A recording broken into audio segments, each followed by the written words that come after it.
Des militaires américains sont au Nigeria. Vous étiez au courant? Les nouveaux militaires américains sont arrivés au Nigeria. Ils sont là. Est-ce un danger? Question mark. Je pense que c'est essentiel. Vous ne le savez pas. Beaucoup ne le savent pas. Le mainstream media n'en parlera pas. C'est évident. Alors, on en parle, n'est-ce pas? On en parle. Parce qu'autour, il y a quoi? Il y a le Niger, le Burkina Faso, le Mali. Les militaires américains sont au Nigeria. Sont-ils là pour la bonne cause? Question mark. Pourquoi sont-ils au Nigeria? Ils sont au Nigeria, apparemment, pour combattre contre les terroristes, Boko Haram et le reste.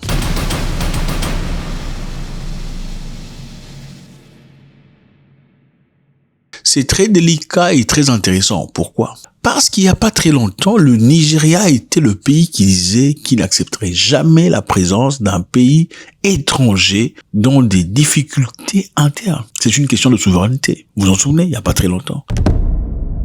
Au fait, il n'y a pas très longtemps, un pasteur a fait des tweets et des publications sur TikTok demandant à Donald Trump d'intervenir suite aux tueries que subissaient les chrétiens au Nigeria, n'est-ce pas? Le gouvernement nigérian a catégoriquement nié les faits.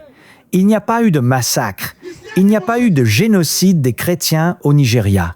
Et regardez aujourd'hui, y a-t-il encore des musulmans? Non. Nations Unies, je sais que vous me surveillez. Sénat américain, vous observez mes paroles et mes actes. Conseiller spécial de Trump, je vous en prie, dites à Trump de sauver nos vies au Nigeria. Et beaucoup de personnes se sont enflammées, y compris beaucoup de francophones aussi d'ailleurs, disant c'est absolument incohérent. Trump ne devrait pas s'impliquer dans ce qui se passe au Nigeria. En effet, Trump ne veut réellement pas vraiment sauver les chrétiens africains. Ce que Trump veut, c'est des opportunités, n'est-ce pas? Beaucoup d'Africains ont dit ça. Trump cherche un moyen de venir voler et tout ça, et pour excuse justificatif, ce sont les chrétiens. D'ailleurs, il n'y avait pas seulement les Africains qui ont dit ça, il y a beaucoup de Nigérians qui se sont levés par rapport à ça. Que ce soit sur le plan politique ou sur le plan civil. Beaucoup ont fait appel à la souveraineté, le respect de la souveraineté du Nigeria. On ne peut pas autoriser à Donald Trump ni aux troupes américaines de venir au Nigeria pour aller combattre des terroristes. C'est un pays souverain, n'est-ce pas? Voilà ce qui nous guide et ce qui démontre l'impossibilité d'une persécution religieuse. Une telle persécution pourrait être soutenue de quelque manière que ce soit par le gouvernement nigérian, à quelque niveau que ce soit.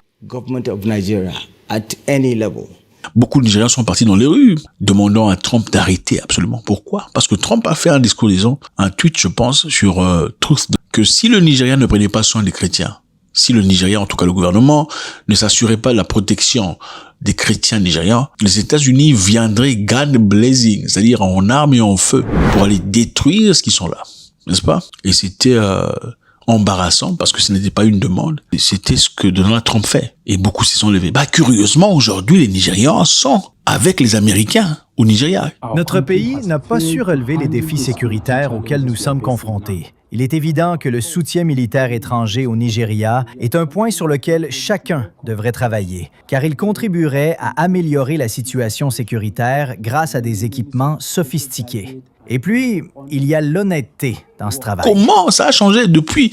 Vous ne viendrez pas dans notre pays pour respecter la souveraineté, au nom de la souveraineté, à déploiement de militaires américains au Nigeria. Qu'est-ce qui s'est passé? Qu'est-ce qui s'est réellement passé? On va le découvrir tout de suite.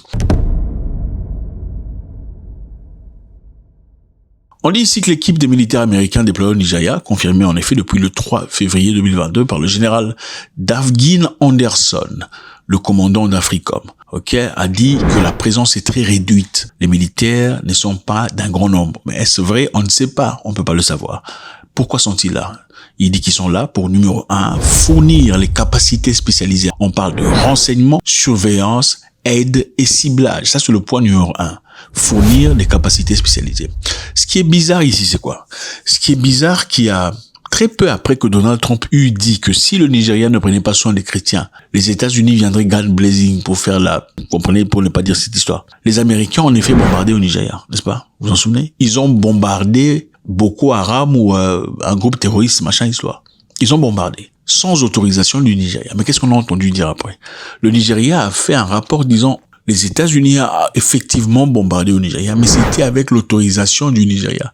Nous leur avions donné des éléments de renseignement. le Nigeria aurait donné aux États-Unis des éléments de renseignement. Est-ce possible que le Nigeria donne aux États-Unis le renseignement du lieu où se trouvent les terroristes pour que les Américains bombardent?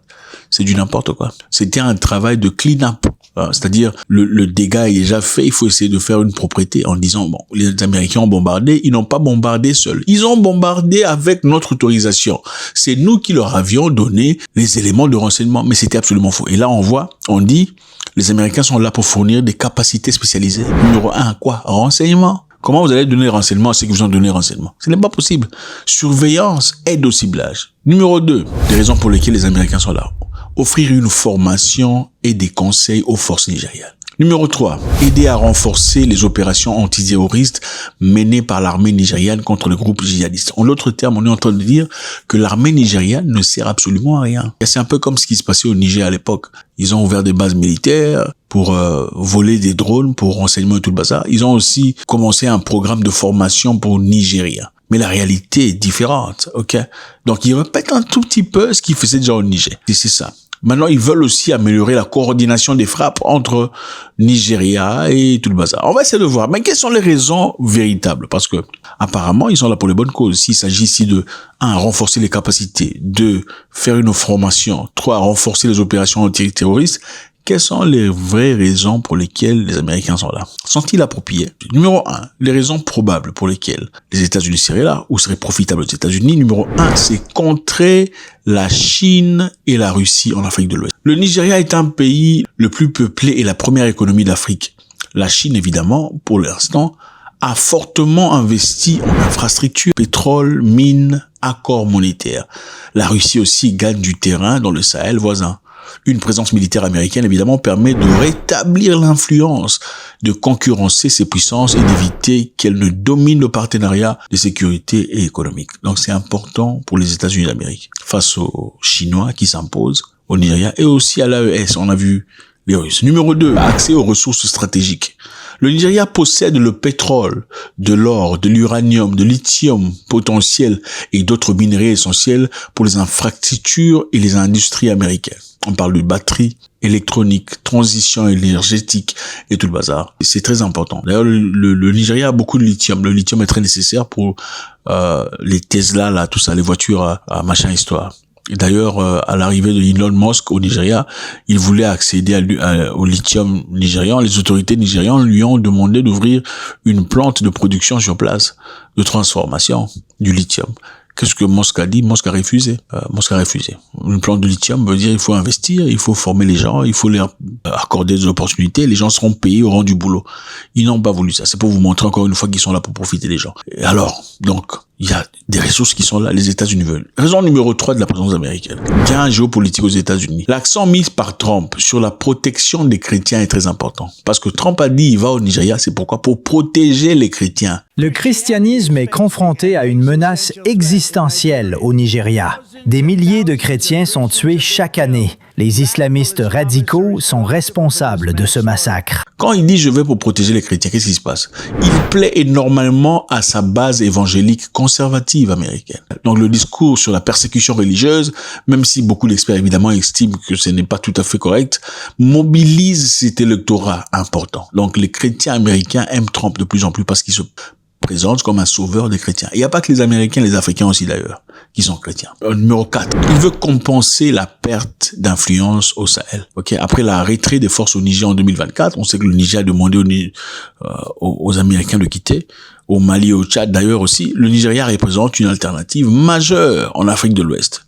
Une présence limitée permet de maintenir la pression antiterroriste. On dit, mais la pression c'est contre la Chine et le reste. La réalité est celle-là. Les Africains disent beaucoup d'histoires, mais ne s'exécutent pas. Ou on n'acceptera pas la présence américaine. Ils sont là. Désormais, ils sont là. Qu'est-ce que ça représente? Ils ont bougé du Niger vers le Nigeria. Est-ce que ça veut dire que le sort du Burkina Faso, du Niger, du Mali est remis en cause? En tout cas, la présence chinoise et russe est remise en cause. Ça, c'est évident. En résumé, officiellement, il s'agit d'une opération anti-terroriste. Voilà ce qu'ils disent. Et d'un soutien de forces nigérianes. Mais stratégiquement, cela sert à concurrencer la Chine et la Russie. Numéro 2, sécuriser les ressources clés qui sont importantes pour les Américains. Trump ne va jamais aider les gens gratos, ça ne te fait pas. Numéro 3, c'est stabiliser une zone maritime importante. Renforcer la posture américaine après les revers au Sahel.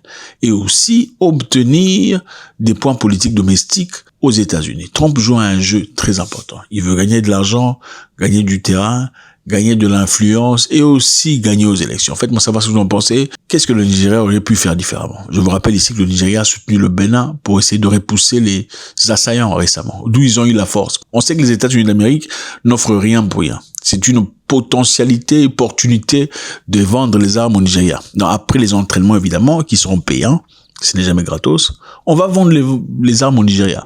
Vous savez, aux États-Unis d'Amérique, le vrai président, ce sont les entreprises. Ce sont les entreprises qui votent, en réel, les présidents de la République. Pourquoi? Parce que un président de la République doit soutenir les entreprises. Il doit faire à ce que ces entreprises fassent de l'argent. Sinon, il ne sert absolument à rien.